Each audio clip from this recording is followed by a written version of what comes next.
क्या आप जानते हैं माता सीता के जन्म की कहानी? रामायण में माता सीता और प्रभु श्री राम को विशेष रूप से पूजा जाता है। श्री राम जी के जन्म के बारे में सभी जानते हैं, लेकिन माता सीता का जन्म रहस्य है। आइए जानें उनके जन्म से जुड़ी कुछ बातें। रामायण को हिंदू धर्म का सबसे पवित्र ग्रंथ माना जाता है। इसके सभी पात्रों का अलग महत्व है। प्रभु श्री राम को हम भगवान के रूप में पूजते हैं और माता सीता को भी उनके साथ हमेशा पूजा जाता है। माता सीता प्रभु श्री राम की अर्धांगिनी थी और महाराज जनक की पुत्री थी। उन्हें लक्ष्मी जी का अवतार भी माना जाता है और ऐसा कहा जाता है कि जब विष्णु जी के अवतार के रूप में भगवान श्री राम ने धरती पर अवतार लिया, तब माता सीता ने लक्ष्मी के अवतार के रूप में जन्म लिया। उनकी महिमा ऐसी है कि आज भी प्रभु श्री राम से पहले देवी सीता का नाम लिया जाता है। यदि हम माता सीता के जन्म की बात करें तो आज भी उनके जन्म को लेकर कई कथाएं प्रचलित हैं। सीता जी का जन्म एक रहस्य ही है। उनके जन्म से जुड़ी बातों का पता लगाने के लिए हमने से बात की। आइए जानें माता सीता के जन्म से जुड़े कुछ रहस्यों के बारे में। धरती से प्रकट हुई माता सीता। पौराणिक कथाओं के अनुसार माता सीता भगवान जनक को जमीन के नीचे मिली थी। महर्षि वाल्मीकि जी की रामायण के अनुसार राजा जनक के समय में एक बार मिथिला राज्य में अकाल पड़ गया। ऋषियों ने राजा जनक से यज्ञ का आयोजन करने के लिए कहा, जिससे वर्षा ही और उनका कष्ट दूर हो।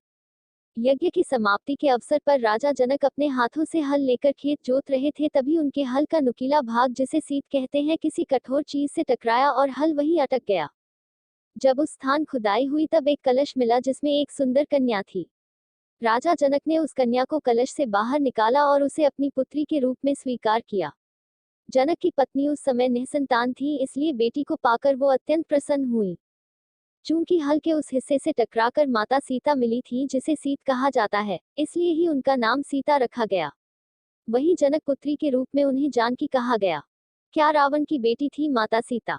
यदि माता सीता के जन्म की बात करें तो एक और प्रचलित कथा है जिस पर शायद ही यकीन हो। दरअसल रामायण के अनुसार रावण ने कहा था कि यदि उसके हृदय में अपनी पुत्री से विवाह की इच्छा उत्पन्न हो तो उसकी पुत्री ही उसकी मृत्यु का कारण बने। इसी बात को सही साबित करने के लिए एक बार गृत्समद नाम के ऋषि देवी लक्ष्मी को पुत्री रूप में पाने के लिए हर दिन मंत्रोच्चार के साथ कुश के अग्रभाग से एक कलश में दूध की बूंदें डालते थे। एक दिन जब ऋषि आश्रम में मौजूद नहीं थे, तब रावण वहां आया और वहां मौजूद ऋषियों को मारकर उनका रक्त कलश में भर लिया। इस कलश को रावण ने अपने महल में छिपा दिया। उस समय उस कलश को लेकर बहुत उत्सुक थी। एक दिन जब रावण महल में नहीं था, तब मंदोदरी ने उस कलश को खोलकर देखा। मंदोदरी कलश को उठाकर उसमें रखा हुआ रक्त पी गई, जिससे वह गर्भवती हो गई। मंदोदरी का यह भेद किसी को पता ना चले, इसलिए वह लंका से बहुत दूर अपनी पुत्री को कलश में छुपाकर मिथिला भूमि में छोड़ आई। इस प्रकार सीता जी का जन्म हुआ और वो रावण की पुत्री होने के साथ उनकी मृत्यु। सीता जी के जन्म की अन्य कथा।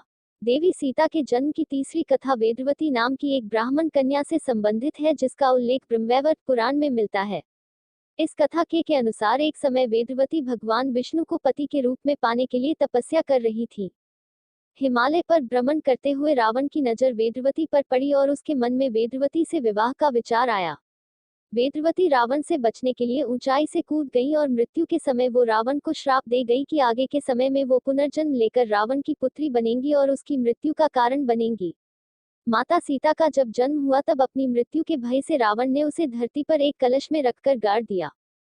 माता सीता का जन्म वास्तव में एक रहस्य ही है और उनके जन्म की सही कथा जो कुछ भी हो, लेकिन उन्हें श्री राम के साथ पूजा जाता है। अगर आपको यह स्टोरी अच्छी लगी हो तो इसे फेसबुक पर शेयर और लाइक जरूर करें। इसी तरह और भी आर्टिकल पढ़ने के लिए जुड़ी रहें हर जिंदगी से। अपने विचार हमें कमेंट बॉक्स में जरूर भेजें। आपके लिए खास। हेलो फ्रेंड्स, आज का वीडियो यहीं तक है। आशा करता हूं कि आप लोगों को यह वीडियो अच्छा लगा होगा। हमारे वीडियो को लाइक कीजिए, सब्सक्राइब कीजिए, शेयर कीजिए, कमेंट कीजिए। जय हिंद, जय भारत।